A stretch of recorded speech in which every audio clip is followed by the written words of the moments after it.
할렐루야. 2월 21일 수요일 저녁 예배에 모신 분들을 예수 그리스도의 이름으로 환영합니다. 지난 주말이 롱 위켄드였는데 어떻게 즐거운 연휴 보내셨는지요? 알다시피 이번 주는 사순절 첫째 주입니다. 우리 교회력에서 가장 중요하고 의미 있는 기간 동안 우리 모든 성도가 좀 회개하고 기도하고 절제하고 나누는 삶을 통해서 우리의 죄를 짊어지시고 십자가를 향해 묵묵히 나가시는 예수님의 발자취를 따랐으면 좋겠습니다. 다 같이 사도신경으로 신앙 고백합니다. 나는 전능하신 아버지 하나님 천지의 창조주를 믿습니다. 나는 그의 유일하신 아들 우리 주 예수 그리스도를 믿습니다. 그는 성령으로 잉태되어 동정녀 마리아에게서 나시고 본디오 빌라도에게 고난을 받아 십자가에 못 박혀 죽으시고 장사된 지 사흘 만에 죽은 자 가운데서 다시 살아나셨으며 하늘에 오르시어 전능하신 아버지 하나님 우편에 앉아 계시다가 거기로부터 살아있는 자와 죽은 자를 심판하러 오십니다. 나는 성령을 믿으며 거룩한 공교회와 성도의 교제와 죄를 용서받는 것과 몸의 부활과 영생을 믿습니다. 아멘. 네, 우리 함께 찬송가 358장 하시겠습니다. 예전 찬송가는 400장이고요. 주의 진리 위에 십자가 공기 358장 함께 찬송합니다.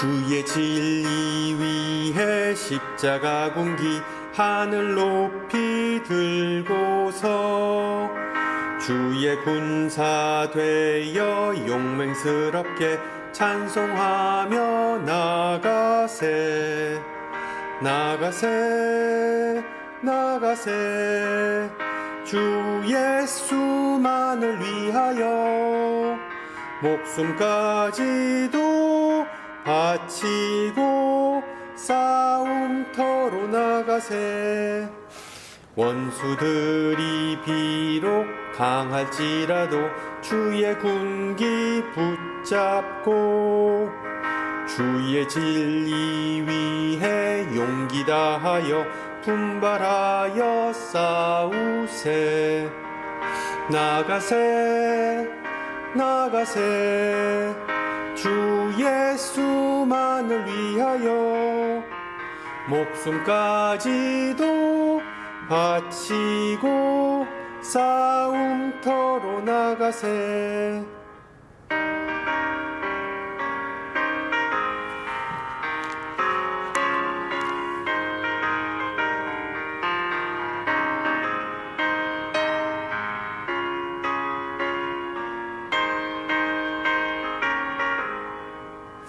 산과 들과 바다 가는 곳마다 주의 군기 날리며 반갑고도 기쁜 승리의 소식 온 세상에 전하세 나가세 나가세 주 예수만을 위하여 목숨까지도 바치고 싸움터로 나가세 원수들은 이미 예수의 손에 하나 없이 패하고 주의 군기만이 영광스럽게 온 우리에 날리네 나가세 나가세 주 예수만을 위하여 목숨까지도 바치고 싸움터로 나가세 아멘.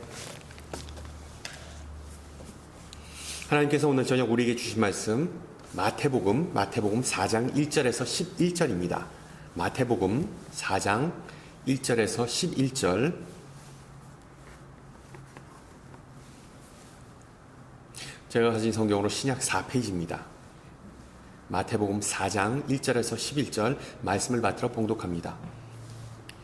그때 예수께서 성령에게 이끌려 마귀에게 시험을 받으러 광야로 가사 40일을 밤낮으로 금식하신 후에 줄이신지라. 시험하는 자가 예수께 나와서 이르되 내가 만일 하나님의 아들이거든 명하여 이 돌들로 떡덩이가 되게 하라.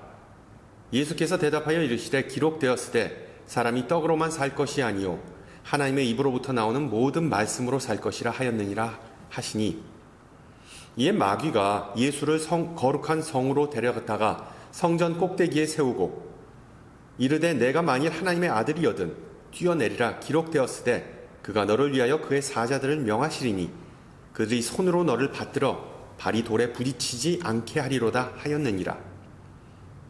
예수께서 이르시되 또 기록되었으되 주 너의 하나님을 시험하지 말라 하였느니라 하시니, 마귀가 또 그를 데리고 지극히 높은 산으로 가서 천하 만국과 그 영광을 보여 이르되 만일 내게 엎드려 경배하면 이 모든 것을 내게 주리라. 이에 예수께서 말씀하시되 사단아 물러가라. 기록되었으되 주 너의 하나님께 경배하고 다만 그를 섬기라 하였느니라. 이에 마귀는 예수를 떠나고 천사들이 나와서 수종드니라. 아멘.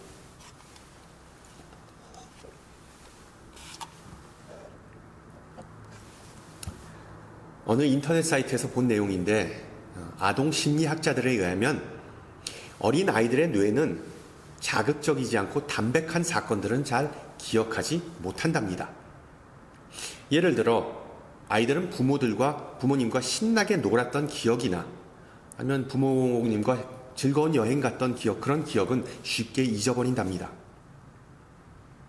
반면에 아이들의 뇌는 자극적인 사건들만 오래 기억한답니다. 예를 들어 아빠가 나를 맴매했을 때, 엄마가 나에게 화를 내고 소리를 질렀을 때 등등. 저도 예외는 아닌 것 같습니다. 저희 아버지는 저에게 큰 사랑과 은혜를 베푸셨지만 미안하게도 아버지에게 서운했던 기억만이 선명하게 남아있는 것 같습니다. 제가 초등학교 시절에 좀 통통해서 동생이 뚱보라고 놀렸습니다. 그 소리가 듣기 싫어서 독한 마음을 먹고 살을 빼고자 저녁을 금식했습니다. 저녁을 건너뛰었습니다. 그런데 어느 날 손님이 우리 집에 방문하면서 맛있는 과일 케이크를 사오셨습니다. 그날 저녁에 저는 우리 가족이 그 맛있는 케이크를 저만 쏙 빼놓고 먹는 모습을 보면서 마음이 상당히 상했습니다. 그런데 문제는 저희 아버지께서 저를 살살 놀리셨습니다. 야, 이거 맛있다. 아, 너 이거 못 먹지? 냄새라도 맡아볼래? 부모님들께 말씀드립니다. 자녀들에게 먹을 거 갖고 장난치지 마십시오. 절대로 먹을 거 갖고 장난치지 마십시오. 그때 제 반응이 어땠을 것 같습니까? 갑자기 감정이 북받쳐서 눈물이 그냥 빵 터졌습니다. 그러자 장난이 좀 심했는지 당황하신 아버지는 괜찮아 괜찮아 라고 하시면서 막 그냥 케이크를 제 입에다 마구 쑤셔 넣으셨습니다. 여러분, 그 장면이 상상이 가시나요? 입에 케이크를 물고서 눈물 흥흥 흘리는 제 모습이 참 볼만했습니다. 아니면 못 볼만했습니다. 목표에 집중하지 못하게 계획을 방해하는 모든 요소를 우리는 유혹이라고 부릅니다. 그리고 살다 보면 온갖 종류의 유혹을 만나게 됩니다. 도대체 왜 우리가 무엇을 좀 해보고자 할 때 다른 사람들은 우리를 도와주지 못할 망정 회방을 놓는 것일까요? 다양한 이유가 있겠지만 인간의 죄성을 꼽을 수 있겠죠. 죄성. 타인의 불행은 곧 나의 행복이기 때문에 인간은 수시때때로 다른 일을 유혹하거나 아니면 자신이 스스로 유혹에 빠지기도 합니다. 그러나 이 세상에 그 어떤 인간보다 성경은 마귀를 최악의 회방꾼이자 사기꾼으로 묘사하고 있습니다. 실제로 마귀는 헬라어로 디아볼로스인데 오늘 성경에 나오듯이 시험하는 자로 번역될 수 있고, 그 정확한 의미는 거짓 고발인입니다. 거짓 고발인, 거짓 고발자. 실제로 사단의 주특기는 무엇입니까? 우리가 정말 중요한 것에 집중하지 못하게 하는 것입니다. 거짓 약속을 남발하는 것입니다. 그리고 믿음이 아니라 감정에 휘말린 사람들을 집중적으로 공략하는 것이 바로 마귀의 주특기입니다. 그런 면에서 예수님께서 광야에서 시험 받으신 오늘 본문, 오늘 사건은 사단 마귀의 괴계가 얼마나 효과적이고 파괴적인지를 보여주는 사례입니다. 우선 마태복음 저자가 그 사건을 어떻게 소개하는지 주목하세요. 구약에 대한 많은 암시를 하고 있습니다. 구약에 대한 많은 암시. 예를 들어 예수님은 광야에서 40일 동안 금식하셨는데 바로 이스라엘 백성이 광야에서 40년을 보낸 사건과 평행을 이룹니다.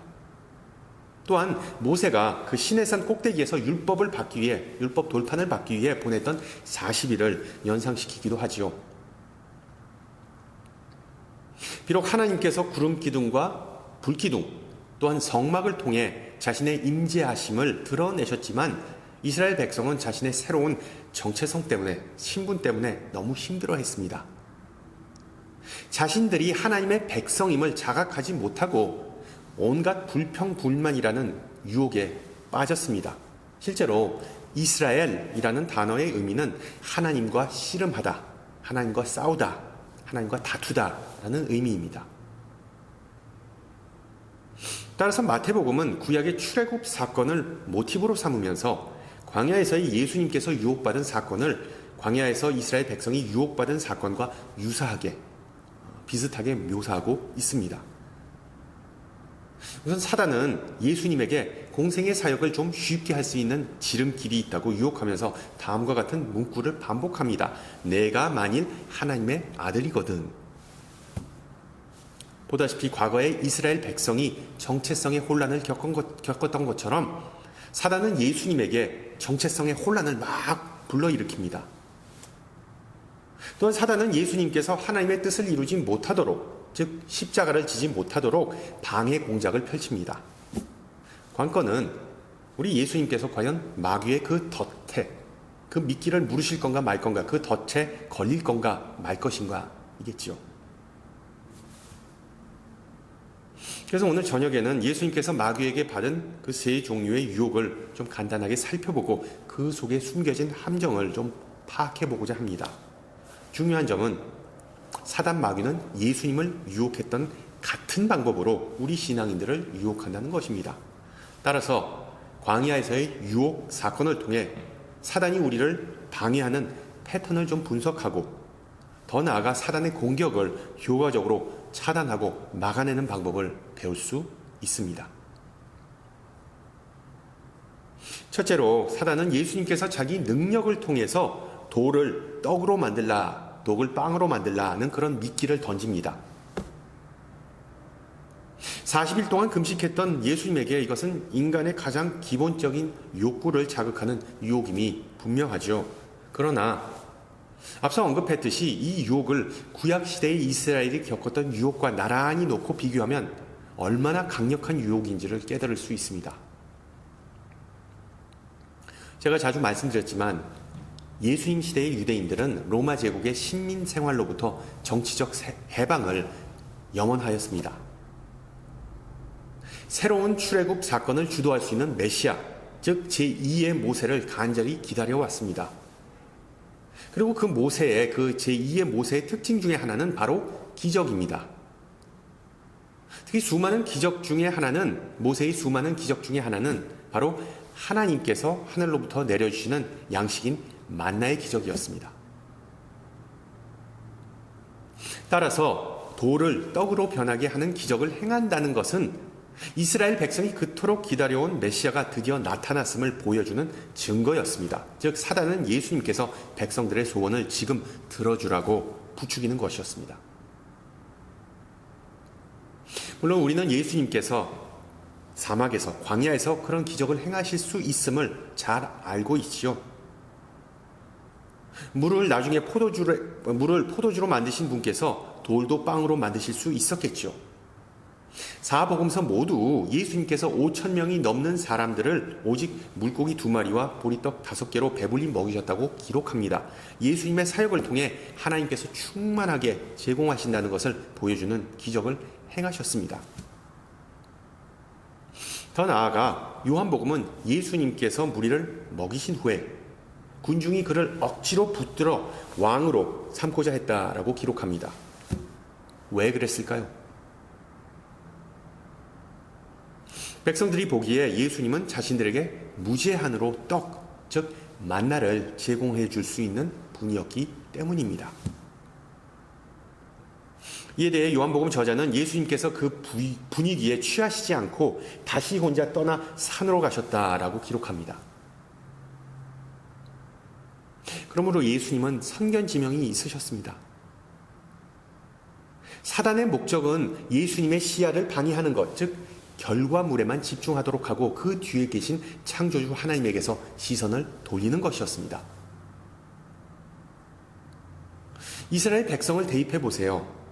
그들은 날마다 만나를 먹고 나중에는 그 만나에 질려서 애굽에 돌아가고자 했습니다. 만나가 아니라 하나님께서 자신들의 생명을 지탱시켜 주시는 분임을 전혀 깨닫지 못했던 것입니다. 보다시피 이스라엘 백성은 오직 떡으로만 만족함을 느낄 수 없었습니다. 그래서 예수님은 신명기서를 인용하시면서 사단의 유혹을 단호하게 끊어버리십니다.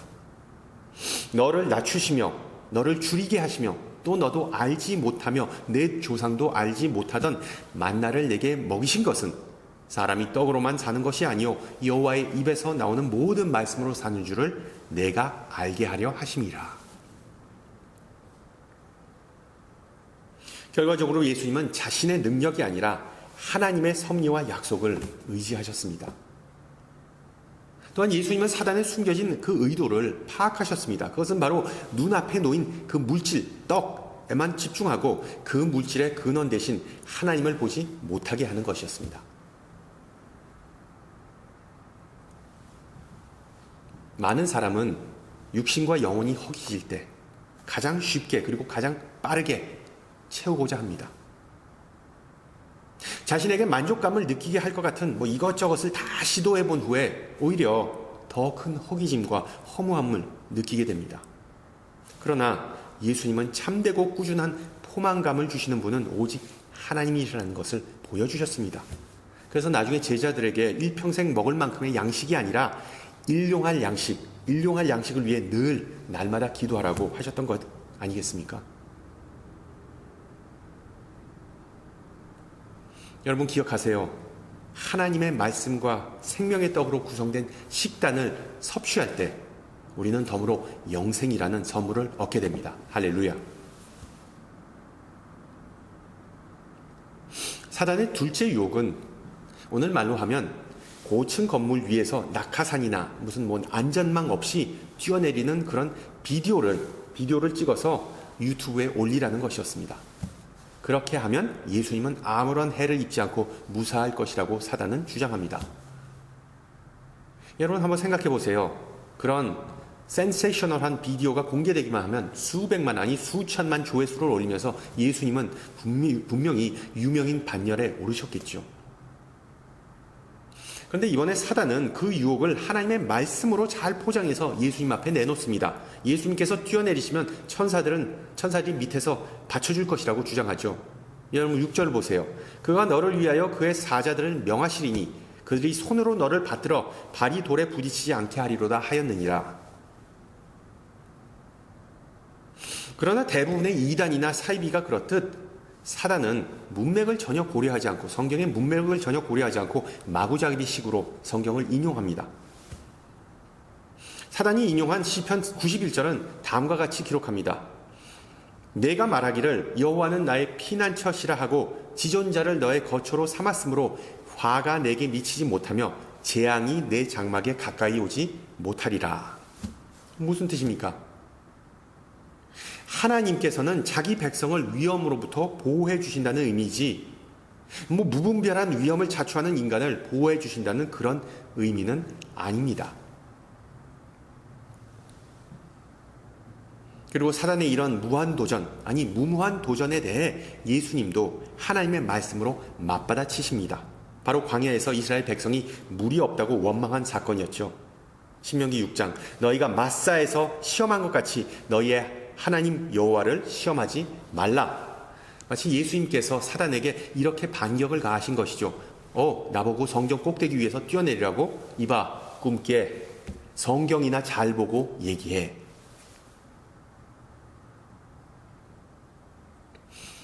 우리 주님, 우리 예수님은 하나님의 능력과 임재하심에 대해 아무런 의심이 없으셨던 분이십니다. 또한 예수님은 아무것도 증명하실 게 없던 분이셨습니다.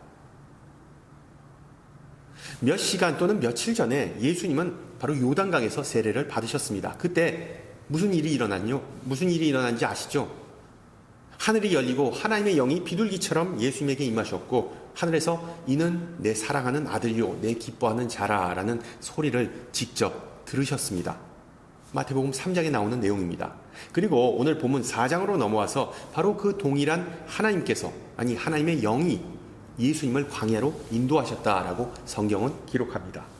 그렇다면 도대체 왜 마귀는 조금 전까지만 해도 하나님께서 요단강가에서 예수님과 함께 하셨음에도 불구하고 지금은 하나님께서 예수님과 함께 하시지 않는다는 그런 의구심을 제기한 것일까요? 과연 그런 말도 안 되는 도전을 통해 예수님께서 하나님의 선하심과 보호하심을 불신할 수 있다고 믿었던 것일까요? 우리가 보기에도 마귀의 유혹은 말이 안 되지 않습니까? 왜 예수님께서 그런 정신 나간 짓을 하시겠습니까? 물론 예수님은 그런 기적도 충분히 행하실 수 있는 분이셨습니다. 그런데 문제는 예수님께서는 정말 화가 나셨습니다. 예수님을 정말 분하게 했던 이유는 기적이 하나님의 임재하심의 증거라는 사단의 교만한 주장이었기 때문입니다. 다시 한번 말씀드리죠. 예수님께서 정말 화나셨던 이유는 기적이 하나님의 임재하심의 증거라는 사단의 교만한 주장 때문이었습니다. 실제로 우리는 기적을 통해 하나님을 증명하거나 시험할 수 없습니다. 하나님은 인간에 의해 조종되는 분이 아니십니다. 그것은 하나님이 아니라 우상이죠. 마찬가지로 우리 인간은 하나님에게 독이 되는 관계를 만들어서는 안 됩니다. 마치 어느 배우자가 자기 나 사랑하지? 그러면 나 이거 사줘. 저거 해줘. 라고 하면 안 되는 것처럼 말이죠. 문제는 이런 잘못된 믿음이 우리 신앙인 사이에서도 만연하다는 점입니다. 우리는 알게 모르게 하나님을 시험합니다. 내가 먼저 계획을 다 세운 다음에 하나님께서 내 계획을 축복해 주실 거라고 확신한 것. 이거 잘못된 믿음 아닙니까? 내가 스스로 위험을 자초한 후에, 미련함을 자초한 후에 하나님께서 다 수습해지겠지, 하나님께서 보호해 주시겠지라고 믿은 적 얼마나 많습니까? 하나님은 인간의 사고를 뒤처리해 주시는 분은 아니지 않습니까? 비슷한 맥락에서 예전에 전도사 시절에 부흥 집회 같은 데 가면 주여 능력과 기적을 보여주시옵소서 라고 외쳤던 기도 숱하게 하고 또 숱하게 들었습니다. 당시에는 그런 어떤 야성을 가지고 주님께 구하는 기도를 해야 한다고 좋게 생각했지만 그게 신학적으로 또는 성경적으로 맞는지는 잘 몰랐습니다. 분명히 성경에는 특히 구약에는 기적을 구하는 그런 기도가 종종 등장합니다. 그러나 신약에 와서 특히 오늘 본문에서 예수님은 그런 기도는 자칫 잘못하면 하나님을 시험하는 기도로 변질될 수 있다고 암시하십니다. 요점은 이겁니다. 하나님께서 나와 함께 하시지 않는다는 그런 말이나 생각조차 하지 말아야 한다는 것입니다. 다시 말씀입니다. 하나님께서 나와 함께 하시지 않는다는 그런 말이나 생각조차 하지 마십시오. 하나님의 임재하심과 하나님의 능력은 인간의 기분이나 어떤 인간이 처한 상황에 따라 좌지우지되지 않습니다. 임마누엘 되신 하나님은 우리와 땅끝까지, 세상 끝날까지 함께 하십니다. 끝. 그러나 우리가 하나님의 임재하심과 하나님의 능력과 하나님의 동행하심을 의심할 때 하나님은 상당히 언짢아 하십니다. 특히 과거에 우리에게 많은 은혜를 베푸셨음에도 불구하고 우리가 이스라엘처럼 원망하고 의심할 때 하나님은 아주 기분 나빠하시죠. 이번 사순절을 통해 내가 사단의 그런 유혹과 잘못된 생각에 빠지지 않았는지를 좀 되돌아보고 회개하는 기회를 가지시기를 소망합니다. 마지막으로 사단의 세 번째 미끼는 천하만국의 영광이라는 화려하고 찬란한 전경이었습니다. 그 패노라믹 뷰, 전경. 예수님은 사단에게 오직 절하고 경배만 하면 그 눈에 보이는 전경은 환상이 아니라 다 현실이 될 거라고 주장합니다. 자, 그런데 여기서도 문제는 사단이 제시한 그 천하만국은 사단 그 자신의 것이 아니라 창조주 하나님의 것이라는 점입니다. 어떻게 보면 사단은 부동산 사기 수법과 같은 것을 치는 것이죠. 부동산 사기 수법, 자기 것도 아닌데 다른 사람에게 마치 자기 것처럼 속여서 팔려고 하는 것이죠. 물론 예수님은 사단의 이런 얕은 수작을 다 꿰뚫어 보셨습니다. 더 중요한 점은 예수님은 하나님의 나라를 선포하시기 위해 세상에 오셨기에 사단이 제시한 그런 찬란한 천하만국에는 전혀 관심이 없으셨습니다. 실제로 하나님의 나라와 사단의 나라 간의 명암은 뚜렷하죠. 사단의 나라는 무정갱과 흑암이지만 하나님의 나라는 빛입니다. 골로새서 1장 우리로 하여금 빛 가운데서 아버지께서 감사하게 하시기를 원하노라. 그가 우리를 흑암의 권세에서 건져내사 그의 사랑의 아들의 나라로 옮기셨으니. 또한 사단의 나라는 폭력과 착취가 난무하지만 하나님의 나라는 평화와 자유가 넘칩니다. 사단의 나라는 혼돈과 방탕함이지만 하나님의 나라는 질서와 거룩함입니다. 사단의 나라는 거짓과 속임수가 판을 치지만 하나님의 나라에는 오직 진리와 공의만 존재합니다. 사단의 나라는 사막에 이르게 하지만 하나님의 나라는 생명을 선사합니다. 결국 예수님은 10절에서 하나님의 나라를 최종적으로 얻게 되는 사람은 하나님을 경배하고 다만 하나님을 섬기는 사람이라고 말씀하십니다. 즉 우리 신앙인의 시선이 사단의 현란한 세상으로부터 하나님께서 주관하시는 세상으로 돌려야 한다고 말씀하시는 것입니다. 따라서 우리가 할 일은 예수님과 동행하면서 하나님의 뜻을 하늘에서와 같이 땅에서도 행하는 것입니다. 결과적으로 예수님은 사단의 모든 유혹을 물리치시고 세 번의 실패를 거듭한 사단은 광야를 떠나 자신의 본거지인 지옥으로 돌아가면서 오늘의 사건은 막을 내립니다.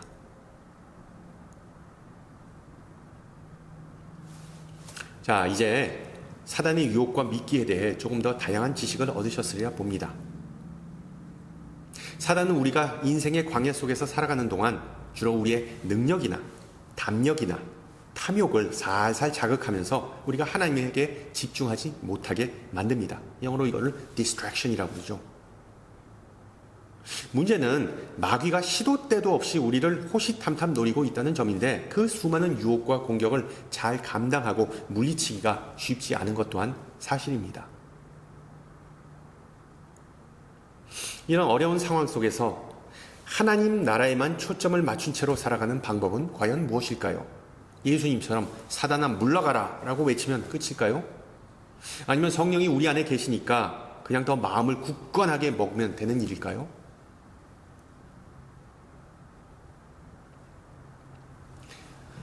종교개혁자 마틴 루터의 전기를 보면 루터는 마귀를 잉크로, 그러니까 글 쓸 때 쓰는 잉크로 물리쳤다는 짧은 문장이 나옵니다. 이게 무슨 뜻인가 잘 이해가 안 갑니다.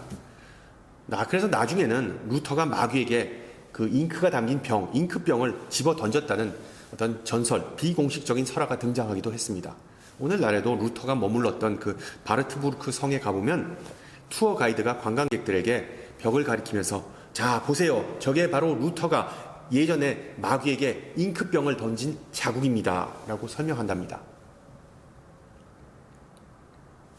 그러나 루터가 하고자 했던 말의 진정한 의미는 그가 기록으로서, 글로써 영적 전투를 했다는 의미이죠. 요즘 말로 문서 사역이라고 부릅니다. 문서 사역.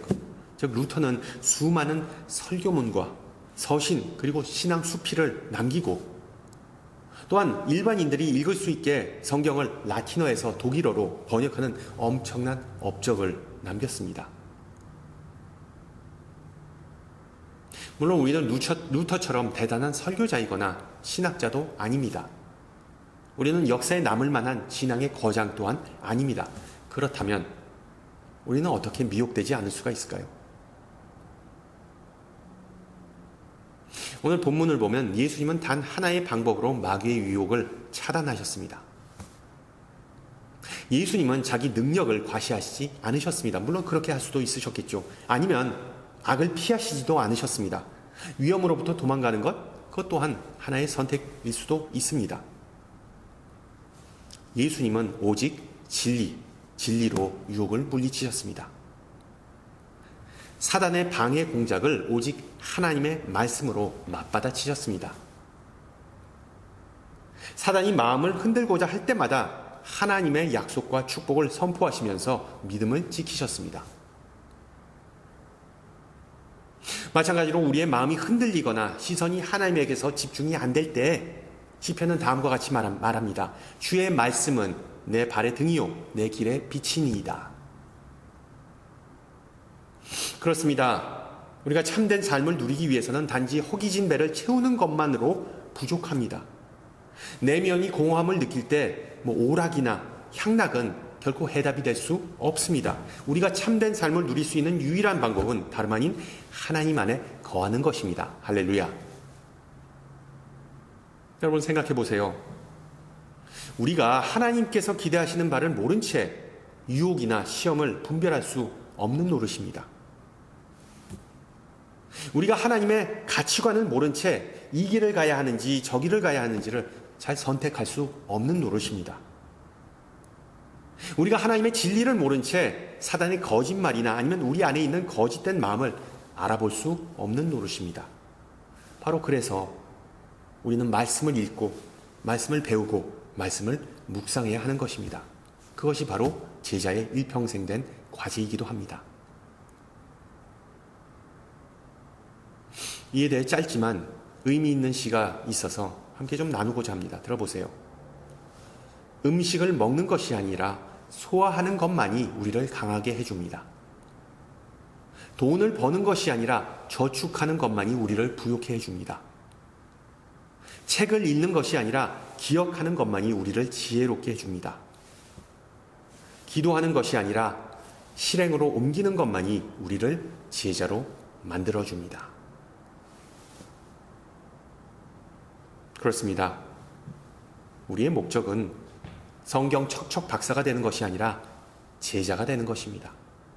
즉 거짓을 분별하고 진리를 사수하고 사명을 감당하고 죄를 멀리하는 것이 우리의 과제입니다. 그러므로 하나님의 말씀을 즐거워하고 묵상하고 그 말씀으로 살아가는 복되고 은혜가 넘치는 사순절 기간이 되기를 축원합니다. 함께 기도합니다.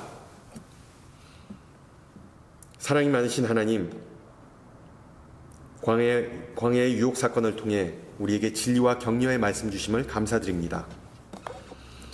주님께서는 광야에서 홀로 금식하며 보내신 그 40일의 기간 동안 하나님께서 맡기신 사명과 비전을 방해하고자 한 마귀의 유혹뿐만 아니라 수많은 잡스러운 생각과 두려움으로 시달리셨음을 배웠습니다.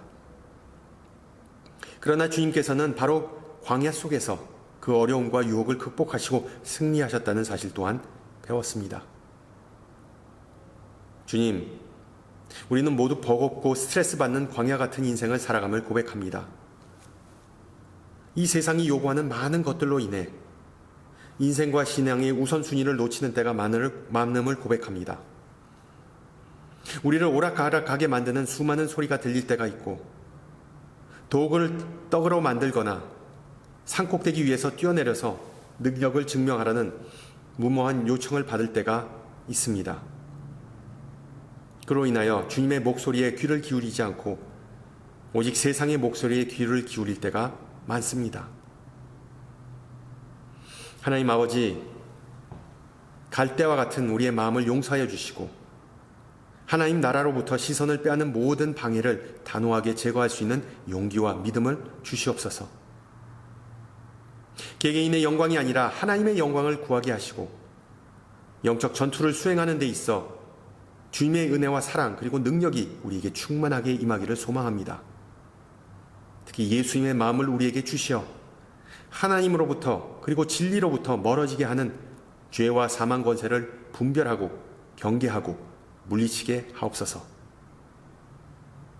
특히 이번 사순절 동안 주님의 말씀에 더욱 집중하기를 기도합니다. 주님의 영께서 우리의 눈을 여사 빛과 진리를 보게 하옵시고 항상 주님 안에 거하면서 하나님의 나라와 선하심과 신실하심을 맛볼 수 있는 은혜가 넘치게 하옵소서. 함께 주님 가르쳐 주신 기도합니다. 하늘에 계신 우리 아버지, 아버지의 이름을 거룩하게 하시며 아버지의 나라가 오게 하시며 아버지의 뜻이 하늘에서와 같이 땅에서도 이루어지게 하소서. 오늘 우리에게 일용할 양식을 주시고 우리가 우리에게 잘못한 사람을 용서하여 준 것 같이 우리 죄를 용서하여 주시고 우리를 시험에 빠지지 않게 하시고 악에서 구하소서. 나라와 권능과 영광이 영원히 아버지의 것입니다. 아멘.